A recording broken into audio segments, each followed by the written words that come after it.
Okay, man. It is the one and only Ronin the Traveler, and I'm your brother, don't you know? But man, I want to talk about something here, man.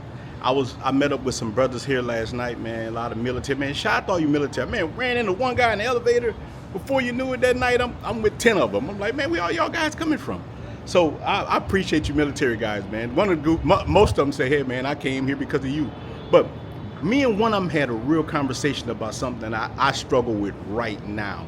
And it was so in depth what we was talking about, I wrote it down. So here's the thing. When you're coming over here, man, it's important that you take your time with women over here, man. And you know, I talk about dating, a lot of that stuff, man, but you have to take your time, and I'm gonna go into a couple of reasons why, but I'm gonna talk about me first, man. I call it stranglehold.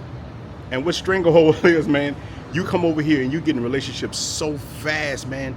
These chicks will scoop you up, and the first women you meet usually aren't the best ones for you. And I'm seeing a lot of cats, man, because we be deprived in the United States. Not saying cats can't get women, but you're not getting the woman you want. So the first woman who comes over here and she cooks for you or shows you a little attention, that can be wreak havoc on your life. Like, we jump for the first woman we see because in America right now, it can't even tell you what a woman is. So let alone being feminine. So femininity in the United States is kind of looked down on. They look down on it, and America is turning to a genderless society. Hopefully they can stop that, because that's how you bring down any civilization. So a lot of us come from these situations, even growing up, our moms were the strong one, like especially African Americans. We grew up where our moms are Black American. Our moms are the dominant force in the house. So we get used to being subservient and doing things like that. So when you come to a foreign country, whether it's DR, Colombia, wherever we go at, this chick shows you some feminine energy, man. You jump off the porch fast. So even with me, I did that, and the main problem I had to before I get to the points was I would meet a chick, show me some good energy. I'm loving it, bro. I done had the best dating life I've ever had in my life over here.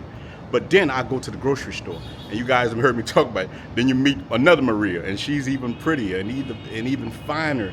And man, so you start getting into these situations where you're changing women, and you know, America is a hookup culture, and a lot of other places aren't. And then next thing you know, man, you be in some situations because weekend warrior life. When I was coming over here a couple of days, then I started living here. That opens you up to the real deal, and you can ruin a lot of things. So I wrote down a few points that me and the guy was talking about. Look, bro, first impressions can be deceptive. Look, that first woman you meet, she seems perfect, attentive, affectionate, always available, but many are playing the long game. Because look, I'm gonna be honest with us. You are wealthy, man. You don't realize, a lot of us, man, how much money we have compared to a local. And look, there's a lot of rich locals here, but on the average Dominican guy don't make what you make. Like a lot of us, man, we got incomes $3,000, $4,000, $5,000 a month, man. That's a lot of money here. United States, that's okay, but over here, that's a lot of money. So a lot of people will latch on to you just for those reasons. And look, I don't believe in unconditional love. I believe that everything has a condition. The only, you know, my dad told me when I was a child, the only thing gets love is kids and dogs. So unconditional. So the next thing, you don't even know the culture yet. So the way relationships work here is not like back home in America. Things you feel more intense, things can go more intense and faster. Calling you me more and all that gets you me more out the door. I remember when a first woman I was with whispered into my ear, "Oh, Poppy," and hey man, I'm gonna tell you something. My ears started wiggling. And like, I know you guys, New York, y'all used to that, but I'm from New Orleans. The only Latinos we had was some Mexicans. Now we got a little bit more. But telling you, man, when you're trying to build something serious, man, you ain't learned the culture yet, bro. You could be. I remember, man, this is crazy. I was with a dude. He was introducing me to a woman, and she was with one of her friends, and that was a red flag there. I was telling her, hey, bro, don't meet up with these women sometime and they bring one of their friends with them, because what they'll do you is this. I'm sorry, having a lot of time. They'll say, oh, like you invite her out on a date, and she'll bring one of her family members or her cousin, and then you thinking she coming home with you or whatnot. She say, hey, my cousin need to go to work, or she need to get to the kids, so you done paid for food for her, nephews, kids, whatever else, and they bounce on you, and you sitting there looking like that. So you don't want to do that. But what ended up happening with those type of situations is, yeah. So look, I was there with him, and I can speak enough Spanish to know what they talking about. They talking about this fool he don't even know. One of the chick was like, "Why you like him? His breath stink." God damn. God damn, you know what I'm saying? And he don't know. He's sitting there giggling and laughing. And I just told him right there, I say, "Hey, bro," right in front of them, I say, "Hey, bro, let these women go on about their business. This ain't the one for you." And I was telling him, telling him, "Look, but some of these chicks try to use you and all that. You don't want to do that.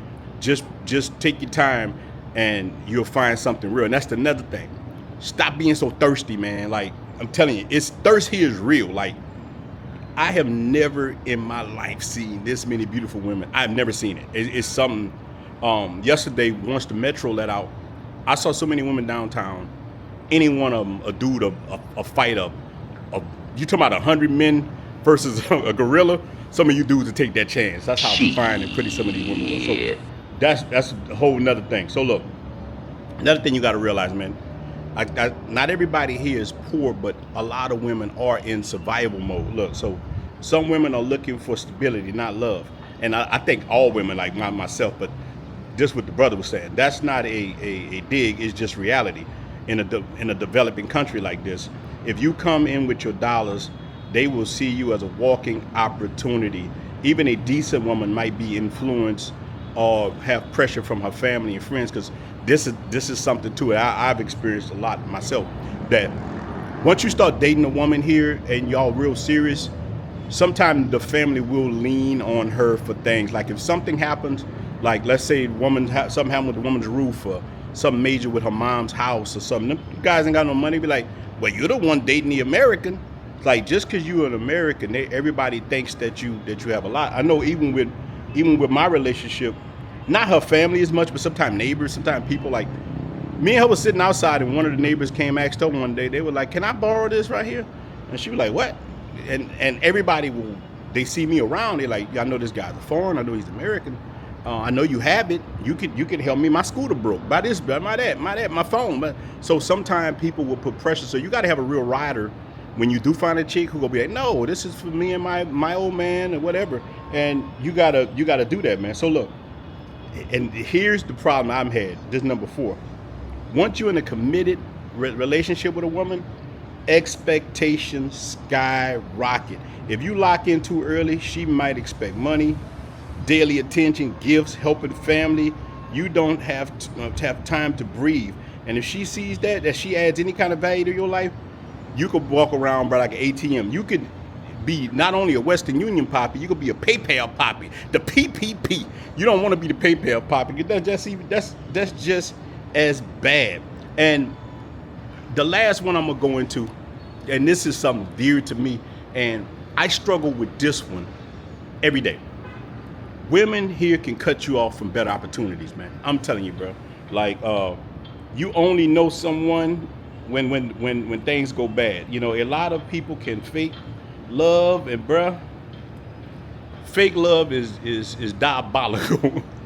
And I see it all the time. But what happened with me, man, you'll meet a chick, and this is what I started with. You meet a chick, and I call it stranglehold, man. I'm telling you, these chicks gonna latch on to you so much just for what you bring, the opportunity that you are. They're gonna latch on to you, and they're gonna stop you from meeting the real chick that you're supposed to get, man. And so the biggest thing is to take your time. Brother Marcus said getting the ooh-wee. I call it getting the goddamn out of you. But I myself realize now, I don't think I can get the goddamn out of me. I just like this lifestyle, man. I get to live in the barrios. I get to live in the city. I live out of suitcase, man. I'm Rolling Stone. You say, Ronin was a Rolling Stone. And you know what? I like it. My whole life right now is phenomenal. The only thing wrong with my life right now is my foot messed up. And it hurts like hell most days. I got a special damn shoe on right now to try to walk. If my foot wasn't messed up, bro, I swear to you, I feel like a billionaire. Like, we get to live a lifestyle that most men dream of, but they're scared to take that risk, and they sit there like, they sit on that couch, Big Shirley, like I call it. And Big Shirley don't have to be a woman. It could just be all your job, Big Shirley is just oppression. And then the next thing you know, man, you say, you know, when I get 65, that's when I'm gonna start living. Man, I know so many cats that said that, and they're dead.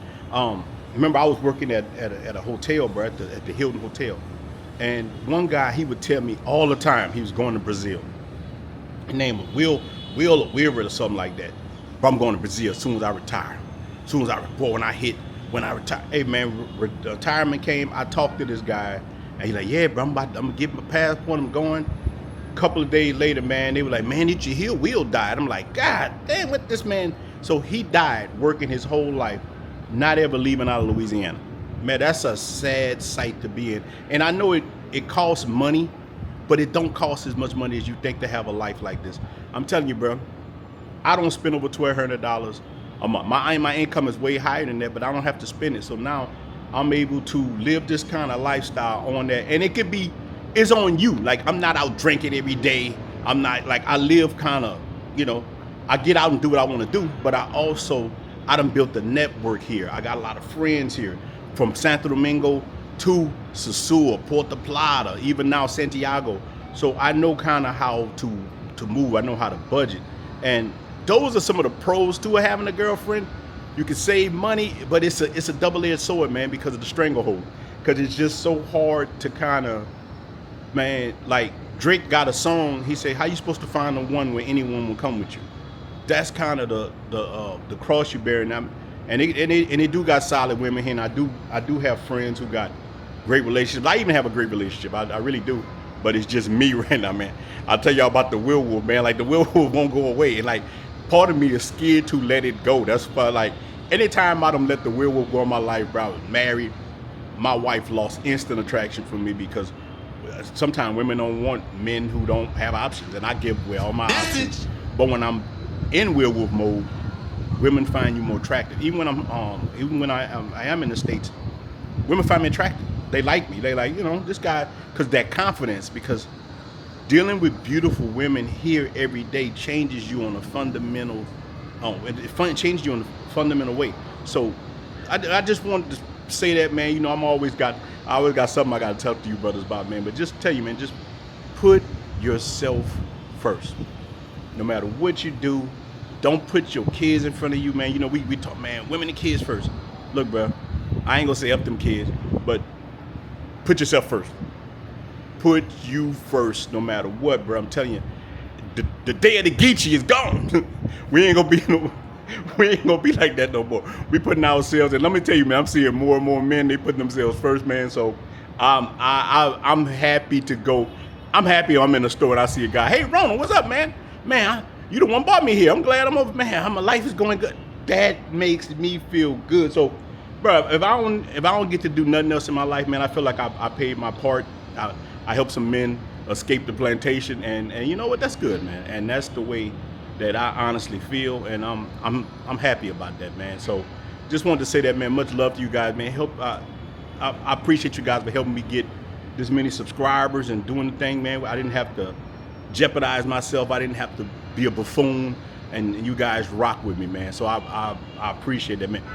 Great things to come, man. Got some, boy, I got so many story time about to come out, man. I've been living. That's why I've been putting out that many videos. Brother contacted me yesterday. He like, man, you ain't putting no videos out. I've been living them, bro. Like, over here is paradise, man. So I got some crazy story times, man. Like, and one dude told me this last night, made me laugh about it before I get off. He said, you know what, Ronin? I thought you bullshit, man. He's, I come over here and I got my own story. He started telling me stuff happening to him, and it's crazy. And I got one story time. I'm gonna trip your head out, man. A woman got a dude out of $1 million, and it was so diabolical. Hopefully that come out next week, bro. The woman told it to me, and I was able to verify that it was true. Man, this is crazy, man. So look, bro, we out. Shout out to all the channel members. Shout out to all you guys, man. Much love, man. I love you guys, man. You are my brothers, and I'm your brother. Don't you know? I'm out.